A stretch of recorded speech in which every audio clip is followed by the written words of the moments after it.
Hello, welcome back to That's English. Hello. Ashley and I are looking at some houses that are for sale. Yes, my sister and her partner want to buy a run-down house and do it up. Ah, you mean buy a house that looks like this, run down, and you do it up to make it look like this. That's right. They're renting a lovely terraced house at the moment. Look. But they want to buy something bigger. They haven't got much money, so they're looking for a house that needs a lot of work. You mean a cheaper house and then they will do the repairs themselves? Exactly. They'll do a makeover on the house. And then maybe in the future, they can sell it for a profit. That's a good idea. They can sell it for more money than they paid for it. And in today's episode, we see Chris and his assistant Amy looking round houses too. So here's our question for you. What does Amy finally think about the house?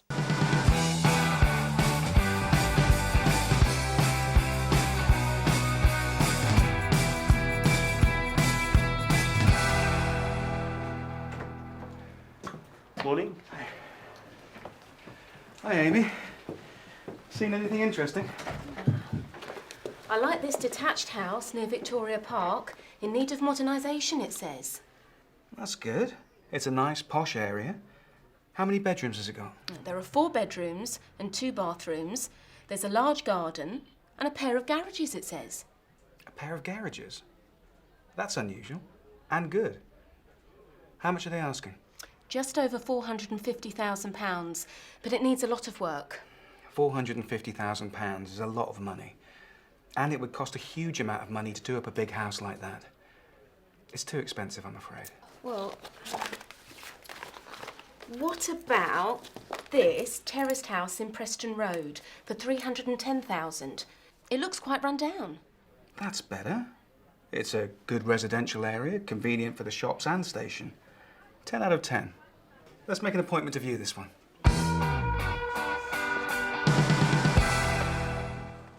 Oh, there's a couple of tiles missing there.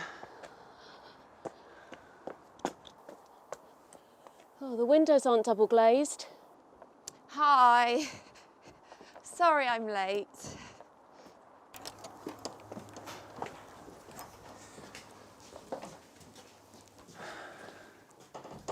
Oh, this staircase and hall need a bit of work. The house has considerable charm and character.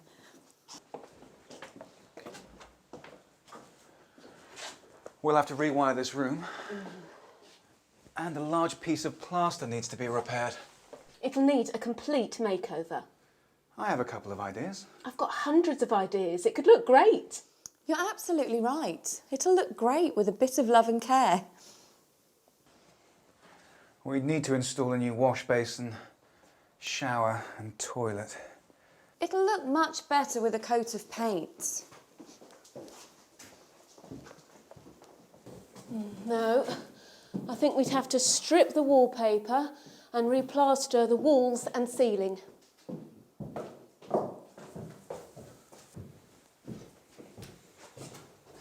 So, what do you think, Amy? I think we can do it up and make a profit. Gosh, that house needs lots and lots of work. Don't you think so? Yes, I do. Did you find the answer to our question? What does Amy finally think about the house? I think we can do it up and make a profit. So, Amy thinks they can do it up and make a profit. Amy thinks they can make the house beautiful and then sell it to make some more money.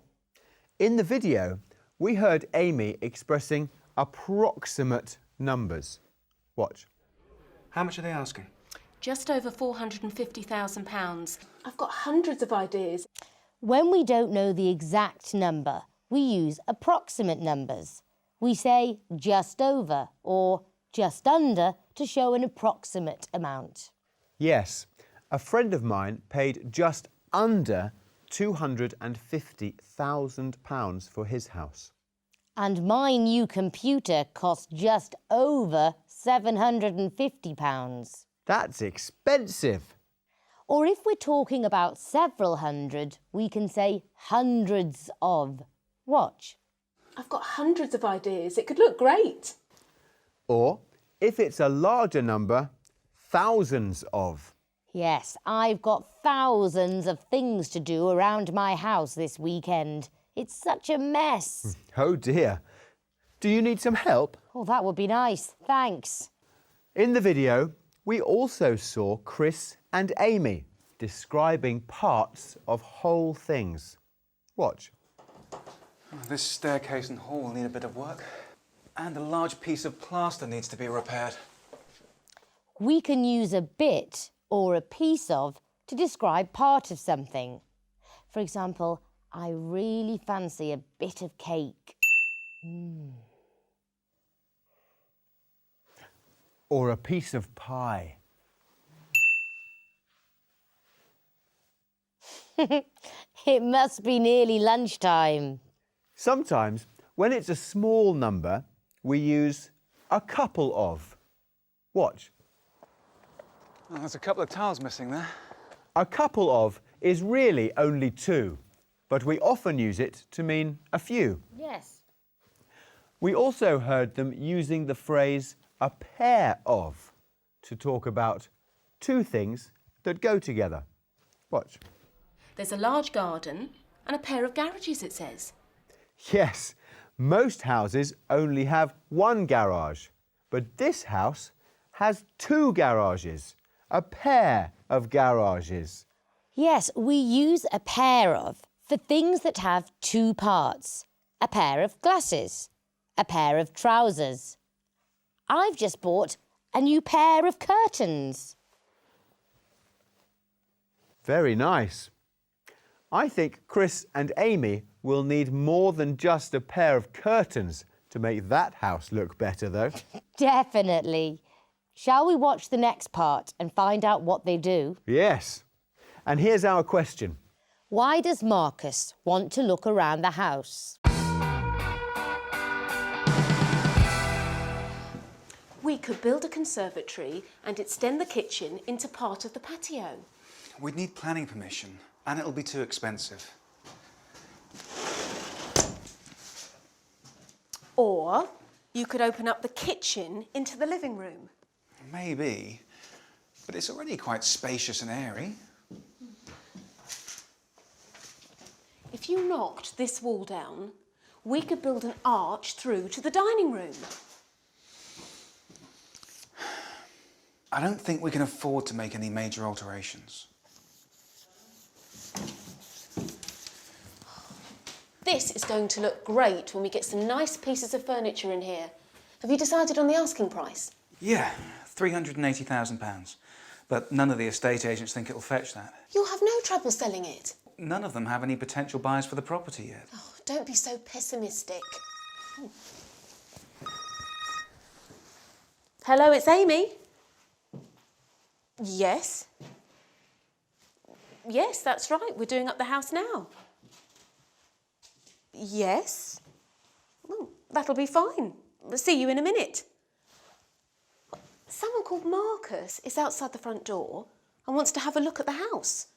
He got my number from one of the estate agents.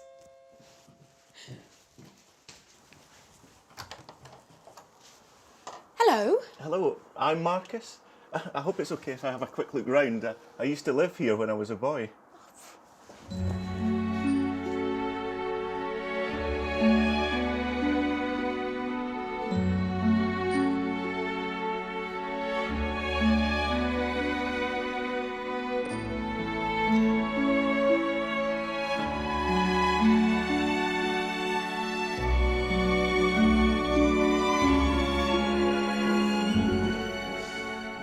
It brings back memories. This is where my brother and I slept. How long ago did you leave? When my mother died, I was taken to a children's home in Scotland. That was over 40 years ago. I used to hide my treasures here. They're still here. A bag of marbles. Wow, that's extraordinary. What's your asking price? We're looking for 380,000. My nephew's looking to buy a house in this area. Perhaps I should make an offer.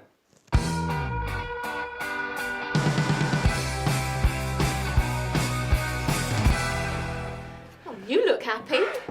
We exchanged contracts. I bought you a bunch of flowers. They're from my allotment. From your allotment? Wow. Thank you, Chris. That's so sweet of you. Thank you for all your work.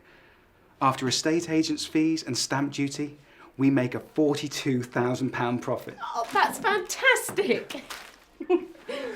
Let's go and find another house straight away. Come on. So, why does Marcus want to look around the house? I used to live here when I was a boy. So the answer is Marcus lived in the house when he was a boy. That's incredible. Marcus's bag of marbles are still in the house after all this time. Yes, after so many years. In the video, we heard Chris using the word none to express negative quantity. Watch. But none of the estate agents think it'll fetch that. You'll have no trouble selling it. None of them have any potential buyers for the property yet. Notice that after none of, we can use a singular or a plural verb. For example, I've got 3 brothers, but no nieces or nephews. So I could say, none of my brothers has children, or none of my brothers have children. If we're only talking about 2 things, we use neither of. For example, neither of my 2 cousins owns their house. They both rent. Or neither of my 2 cousins own their house. We talked to some people and asked them, do you currently rent or own a house? We currently rent a house. Yes, we currently rent a house with hopes to buy pretty soon. I own my house, but in the past I have rented. I guess there are pros and cons to the two. We rent at the moment. If I could afford to own, I would own. I think that's if you can afford to, you should. It's just that it's not an option for us at the moment. I'll probably rent for a little while because getting on the housing market's difficult, but ideally I would like to kind of get a mortgage within the next kind of 3 years. At the moment I'm renting. I'm thinking of perhaps purchasing with the help of my parents. I own a house, but I rent the one I live in. The pros of owning is you're paying off your own mortgage, but I suppose the pros of renting is you might be able to live more central to the city. We're renting an apartment in Toronto right now, and we are saving up to buy a house in the near future. I am actually renting a property at the moment, and that's a good thing because you can control a lot of your finances, and you have a lot more flexibility in where you can move and what type of property you can move into. Yeah, we own our own house. Well, that's interesting. It seems that more people rent than own houses. Yes, saving the money to buy a property is difficult.